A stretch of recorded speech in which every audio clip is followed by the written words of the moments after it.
Wouldn't that be cool? If you could only be like a temporary vampire. Like a vampire for like 5 years, and then you would be normal, so you wouldn't have to like watch everybody you knew die. Without sparkles. What kind of question is that? My God. If you ask anybody, would you be a vampire with or without sparkles, and they say with, it is your obligation to club them. I know that. Yeah, such a fascinating man. That's right, yeah. They say with sparkles, and you go, Travis told me to do this.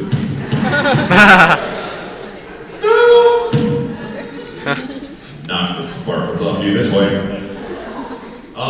So yeah, just ask questions and we'll talk about stuff. And it'll be fun and stuff. Just with the furry white ears. I have a question and request. Yes. Actually, I'm signing autographs just after this panel. So wait for that. Yes.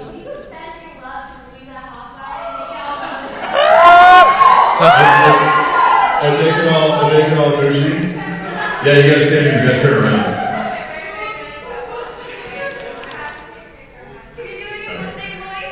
Well, Mustang is my voice.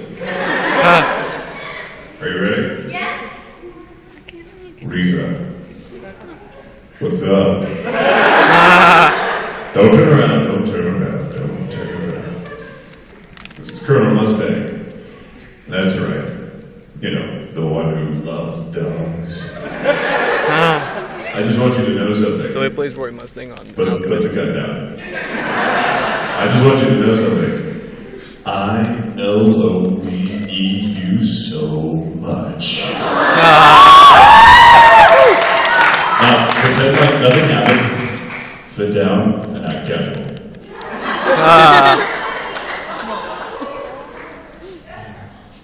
That's right. Yes. Funny story to tell me? I'm all ears.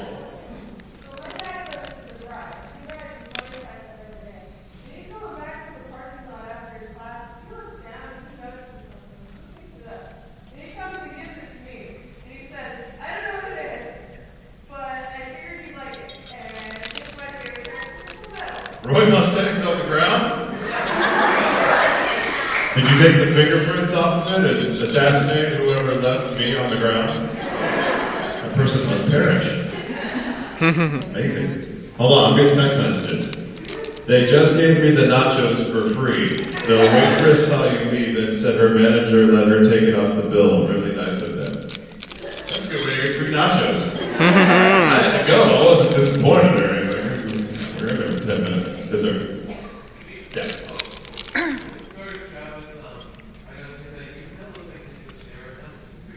Nick Lachey? Like the guy from 98 Degrees? That's a new one. I've heard that one.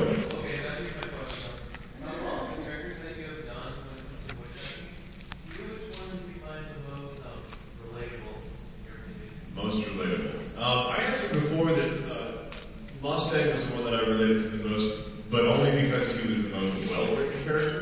There was so much that went on with him that it made him more of an actual personality. Some of the characters that we play, normally we get like a few lines with them, like, you know, like Maury from Four on Ice Coast Club. I have a few lines and half of them are like, fancy tuna. Funny.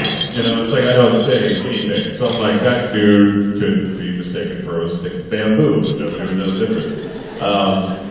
But Mustang, he's got all these levels, he's got regrets and hopes and aspirations and loyalty and nobility, and he's sneaky, and you know what's important to him, and he, you know, has great love for his subordinates and all this stuff. So when you know all those things about a character, you can start to draw more parallels with them and actually learn from that character a little bit. It's like a 1950s UFO just landed somewhere. Yeah, so I would say Mustang in the back with the blonde hair and the way up high.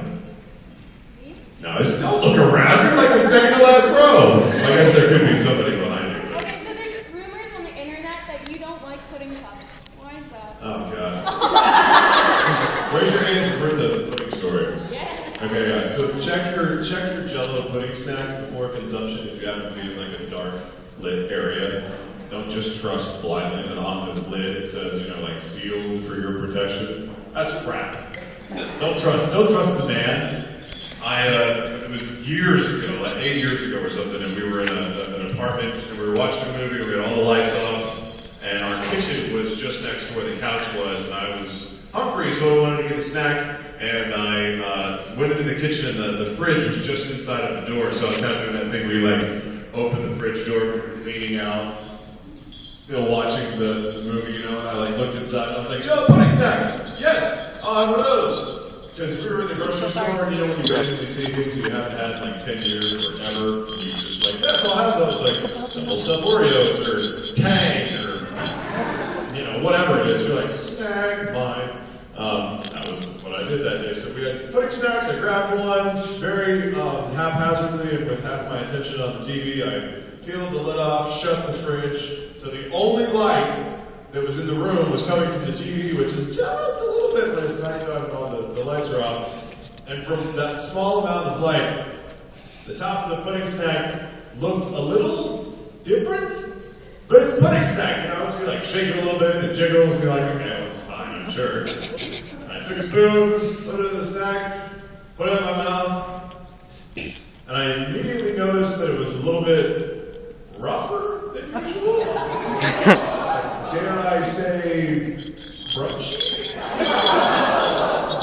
Like, what the fuck? Flip on the lights, and the top of this chocolate Jell-O pudding snack was solid green. Oh, I God. just had that instant panic attack, but I'm gonna pull it out! Throw the pudding snack in the sink, pour a bottle of wine on it, set it on fire. My roommate comes running and he's like, what?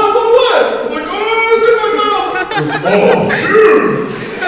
It's okay, it's just mold, and it's good for you. They make penicillin out of mold. I'm like, you're the rest of the evening, staring at the remaining 5 pudding snacks in the fridge, like they were C4 plastic explosive bombs, like we were on some sort of bomb squad. You're like, our hands are sweating. The entire fridge has been pulled out except for these 5 possible toxic little things in pudding snack. I'm like, you gotta open one, man. He goes, no, I saw the last one, dude. You bought them. You gotta open them. And we slowly peeled each one of the pudding snacks, one at a time, and they were all fine, except for that 6th one that I put in my mouth that tried to assassinate me, some kind of corrupt ninja. So check your pudding snacks. You might have a chia pet growing in yours. So funky.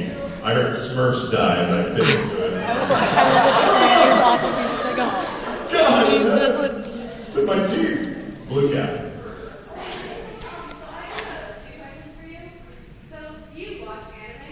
I do. So, what would be your favorite anime? Dragon Ball Z. Woo! Yeah, well, my favorite because it was like the first enough. Full Metal Alchemist Brotherhood is actually my favorite series, just story-wise and everything else. I'm slightly partial, I'm sure nobody's shocked by that. But DBZ was the first series that I watched every single stinking episode of, and know just about everything about it. So yeah, I was a big fan. Yes, glasses. What was the most beautiful request that people had designed? Oh, there have been a lot. Human hair is never good.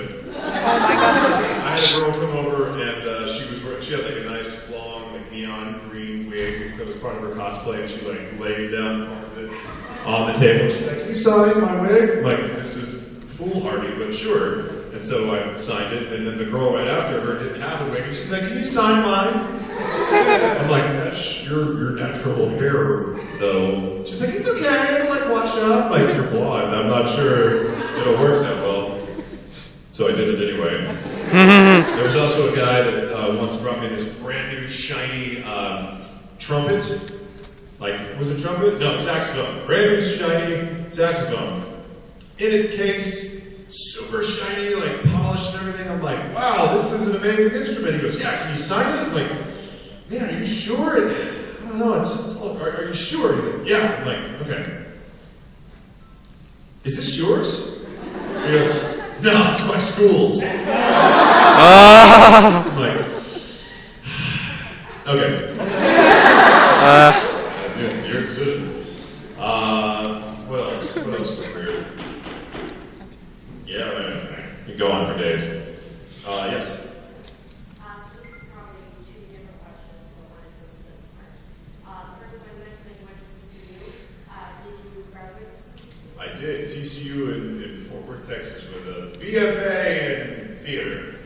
And what fraternity were you part of? I was a part of Sigma Chi. We're going to have a band that starts behind us shortly. I can hear them tuning up, so I'll just get louder. I was a part of Sigma Chi fraternity, and fraternities were just wacky.